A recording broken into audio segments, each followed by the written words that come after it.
I hadn't seen my sister in 4 years. Not since the night she walked into my apartment, mascara still fresh from her bridal trial, and told me she was marrying Ethan, the man I was supposed to walk down the aisle with in 3 weeks. She said it so casually, like she was announcing a sale at Nordstrom. No apology, just a smirk and a shrug. My parents called the whole thing unfortunate timing and asked me to be the bigger person. I packed my life into a duffel and disappeared. And now, here I was, Natalie Pierce, back at the family table. Same oak chairs, same dim chandelier, same icy laughter from Brielle as she swirled her wine like the world owed her something sparkling. She hadn't changed. Still the star of every dinner. Still throwing glances like knives, waiting to see if I'd bleed. "You look rested," she said across the table, loud enough for everyone to hear. Solitude suits some people, I guess. The chuckles that followed weren't loud, but they cut. My father cleared his throat. My mother stared into her plate. And I just smiled. Because I wasn't alone anymore. The door opened behind us with a quiet click. I didn't turn. But when the man who stepped in was greeted with a salute and someone whispered, "Commander Dwyer?" Brielle's glass slipped just slightly in her hand. And I knew. This dinner wasn't going to end the way she thought. Before you hear the whole story behind that moment, if you've ever been abandoned, hurt by your own family, and still forced to smile through it, leave a comment. I'm not telling this to complain, but because, maybe somewhere, you've felt what I felt. Now, let me take you back to where it all truly began. I should have seen it coming. Looking back now, there were signs. Ethan had started coming late to our wedding planning meetings, skipping food tastings, deferring questions to later, and Brielle was always around. My little sister, 2 years younger, prettier in a magazine cover way, and endlessly adored. She floated through life while I built mine from the ground up. Still, I never imagined she'd take the one person who promised to stand beside me forever. It happened on a Wednesday. I had just gotten back from a board presentation for the nonprofit I'd been helping restructure. I remember feeling exhausted but proud. Ethan was waiting at my apartment. I thought he was going to tell me he finally approved the wedding menu. Instead, he told me he couldn't go through with it. He said he was confused, that he hadn't been honest with himself. And then he said Brielle's name. The air left my body. I don't remember the rest of the conversation, just flashes. Him looking guilty. Me standing in the kitchen holding onto the counter like it was the only thing keeping me upright. Then Brielle's text came in 10 minutes later. Not even a call, just, "I didn't plan this, but we're in love. I hope you'll understand someday." Understand? No. I understood perfectly. My parents called the next day, not to check on me, not to ask how I was holding up, but to ask Memonot to make a scene. "Brielle's always needed your support," Mom said. And Ethan. Well, hearts change, darling. I didn't cry. I didn't scream. I just left. I broke the lease. Took a sabbatical. Disconnected my number. For the first time in my life, I didn't explain myself, because there was no one left worth explaining to. The headlines from their wedding came 6 weeks later. My sister wore my dress, the one I had picked out with our grandmother. The florist was the same. Even the venue. She didn't bother to change a thing. She just slid herself into the life I built and smiled for the cameras like she earned it. I saw the photos online, tucked between society pages and engagement announcements. They looked radiant. My mother's hand rested proudly on Brielle's shoulder in one picture. My father shook Ethan's hand in another. I stared at the screen in a cafe in Oregon, then closed the tab and deleted the browser history like I was erasing evidence of something shameful. But the shame wasn't mine. I rented a studio near the water, lived off savings, took long walks and longer silences. For months, I floated through days like I was made of glass, visible, fragile, and always one step away from shattering. But beneath the silence, something had started to stir. Not anger, not revenge. Just space. Space to ask myself who I was when I wasn't trying to be the good daughter, the dutiful fiancé, the steady one holding the family together. The answer didn't come all at once. But it began on a rainy Tuesday in a community center on the edge of town. I'd wandered in during a resource fair, looking for nothing in particular, when I overheard a woman leading a workshop on trauma-informed housing for women escaping abuse. She had a quiet voice, but every word landed like an anchor. I stayed for the whole session, then I signed up to volunteer. That's where I met Lucas. He wasn't flashy. No uniform, no name tag full of degrees, just a worn flannel, quiet eyes, and hands that moved with purpose. He was setting up folding chairs for the next speaker and smiled at me like I wasn't invisible. Later, I'd find out he used to command an intelligence unit overseas. Now he coordinated resources for veterans and their families. I didn't know that day that he'd become the one person who would never ask me to shrink. But I knew this. The life Brielle stole? It wasn't the only life worth living. I didn't vanish overnight. It was more like a slow evaporation, the kind you don't notice until the mirror fogs up and there's no reflection left. After the wedding, the betrayal, the silence that followed, I became something I'd never been before. Optional. Disposable. At first, I thought maybe they just needed time. That eventually, someone mom maybe would call, ask me to come home, apologize for how everything unfolded. But the phone never rang. Instead, Brielle posted pictures. Brunches with Ethan, shopping trips with mom, my father teaching Ethan how to grill in the backyard, as if he were grooming the perfect replacement son. The captions were always something like, family over everything, or grateful for new beginnings. She didn't just steal my fiancé. She inherited my parents' pretty and wore it like a crown. The last straw came on what would have been my wedding day. A box arrived at my doorstep. No note, no return address. Inside was a stack of envelopes, wedding invitations with my name crossed out, and Brielle's written in cursive over mine. On top, a single card. Better you find peace far away than ruin what's already done. I never found out who sent it. But I didn't need to. That night, I bought a one-way ticket to New Mexico. I knew someone there from my old nonprofit DASA counselor who ran workshops for survivors of trauma. She said I could stay in her guest house until I figured things out. I thought I'd only be gone a few weeks. I stayed for 13 months. The desert has a way of stripping things bare: noise, memory, ego.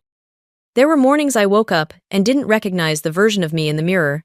No makeup, hair tied back, face thinner, quieter. But there was something honest in her eyes. For the first time, I didn't feel like I was performing. Lucas and I crossed paths again at a regional summit on veteran mental health. He was there speaking on reintegration programs for soldiers. I was working the registration desk, still unsure where I fit into the equation. We talked over paper cups of gas station coffee in the back hallway. He remembered my name. I remembered the way he looked at people when they spoke, like their words mattered. From there, it was slow. Almost maddeningly so. Lucas didn't ask me about the past. He didn't try to fix anything. He just listened.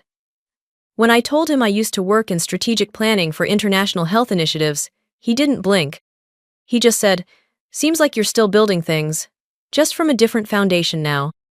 We started spending weekends sketching ideas on napkins and scrap paper, dreaming of a program that could support women who'd been displaced, discarded, or dismissed by the very systems meant to protect them. I didn't realize we were falling in love until one day, he reached across the table and tapped a line I'd written on a draft proposal. "This part," he said, "the part where they learn they're not broken, just buried, that's the heart of it." I looked up, and he was already looking at me. When Lucas proposed, it wasn't in some grand display. No violins, no hidden photographer in the bushes. Just us on the porch, wrapped in blankets against the desert chill. He handed me a ring tied to a dog tag chain. "I don't want to save you," he said. "I just want to walk beside you while you save yourself." I said yes with tears in my throat. We didn't tell anyone. Not because we were hiding, but because there was no one left to inform. My parents hadn't called in 2 years. Brielle sent a card that Christmas, a picture of her and Ethan holding a puppy named Karma. Lucas's family welcomed me with quiet joy. His mother said she hadn't seen him smile that freely since before the war. His nieces braided my hair and called me Aunt Nat after 2 weekends. It wasn't flashy. It was better. Together, we co-founded Heartfelt, a nonprofit that helps women re-enter society after trauma. We built it from scratch: grants, state funding, local partnerships. Within a year, we were running 6 programs across 3 counties. Lucas took lead on policy relations. I handled strategy and programming. And still, I never said a word to my family. Until the night the letter came. A white envelope with my maiden name scrawled in my mother's loopy handwriting. Inside, a formal invitation. You are invited to join us for Harold Pierce's 70th birthday dinner. Family only. I almost threw it away. But then I saw the guest list printed inside. Brielle. Ethan. Mom. Dad. No plus ones mentioned. Just one bold line under my name. Hope to see you, Natalie. That's when I knew. They didn't know I was married.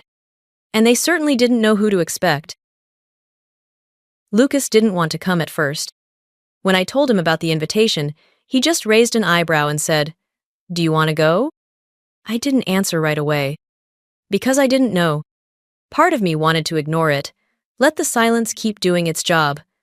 But another part, something deeper, quieter, wanted to walk into that room and not flinch this time. I wasn't chasing closure. I wasn't there to prove anything. I just wanted to see if I could sit at that table without folding. I don't need you to come, I told him, but I'd like you there. He nodded once. Then I'll be there. That was Lucas.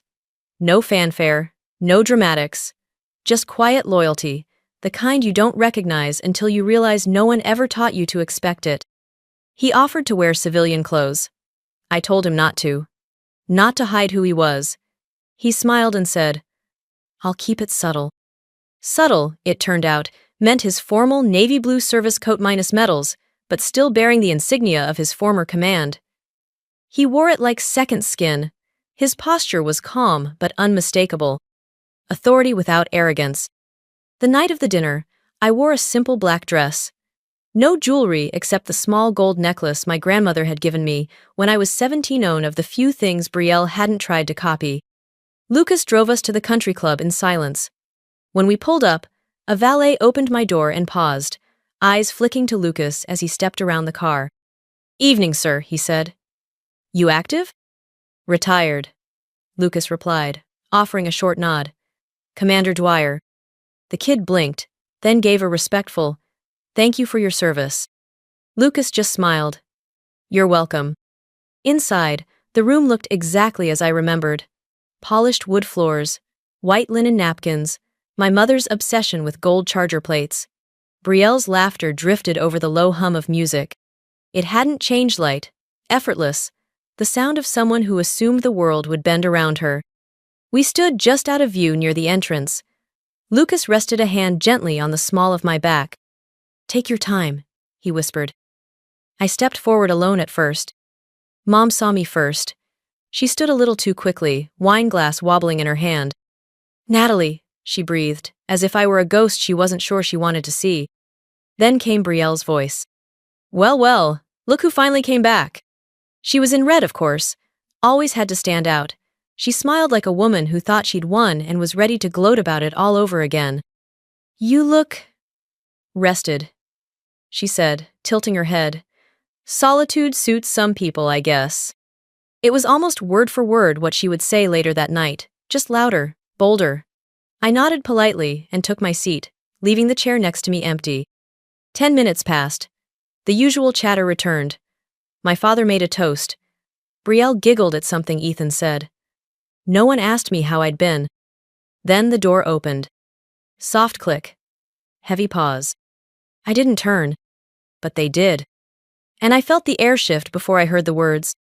"Commander Dwyer, sir." One of the guests, solderman, former Marine by the look of him, stood immediately, offering a small, respectful salute. Lucas nodded once, shook his hand firmly, then walked toward the table with the kind of quiet command that didn't need to announce itself. I stood as he approached. He didn't look at anyone else. Just me. He took my hand, kissed it gently, and turned to the table. "This is my wife," he said. "Natalie Pierce Dwyer. She rebuilt me." No one spoke. Not Brielle, who had dropped her fork. Not Ethan, whose face had paled like a man seeing a ghost. Not my parents, who sat frozen like they had just realized they had miscalculated something deeply and permanently. Lucas smiled gently, the kind of smile that said, "You don't get to define her anymore." And I, for the first time in years, let them see what strength looked like: quiet, rooted, unshakable. Dinner went on, but everything felt different. No one knew what to say after Lucas introduced me as his wife. The same people who once saw me as the forgotten daughter suddenly couldn't look me in the eye. Even Brielle seemed unsure of how to reclaim control of the room. She tried twice, once with a joke about military punctuality, and again with a comment about how some people bounce back faster than others. But neither landed. Lucas just sat beside me, calm and unreadable, sipping water like this was any other evening. But Brielle wasn't one to sit quietly for long. When dessert Camilla layered tiramisu, she probably insisted be catered from the same bakery that did her wedding. She leaned forward across the table, her eyes locked on me. "So," she began, too sweet, "what's it like being a commander's wife? Do you just polish medals and make inspirational speeches now?" I smiled politely. "Actually, I help run a trauma recovery foundation. We're working on statewide policy reform for transitional housing." Her lips tightened. "Sounds noble." I didn't reply. That silence must have stung, because her voice turned sharper. "I mean, not everyone's cut out for spotlight work. You always did better behind the scenes. Remember when Mom had to beg you to attend your own engagement party?" Ethan gave a low, uncomfortable cough, but said nothing. My mother's hand stiffened around her wine glass. Brielle went on. It's funny, isn't it? Some people disappear for years, and then show up out of nowhere expecting applause." Lucas started to rise, but I reached over and touched his hand. "I'm fine," I said quietly. Then I turned to my sister. "Actually, I didn't disappear. I just stopped showing up where I wasn't respected." That hit harder than I expected. Even my father looked down. Brielle tried to laugh it off. "Well," she said, tossing her hair over one shoulder, "you always were dramatic." I leaned in slightly. "And you always needed an audience. But not everyone claps for chaos, Brielle." The table went still. Lucas placed a hand on my back, not as a warning, but as a grounding gesture, a reminder that I didn't have to prove anything anymore. Then came the moment I hadn't planned for.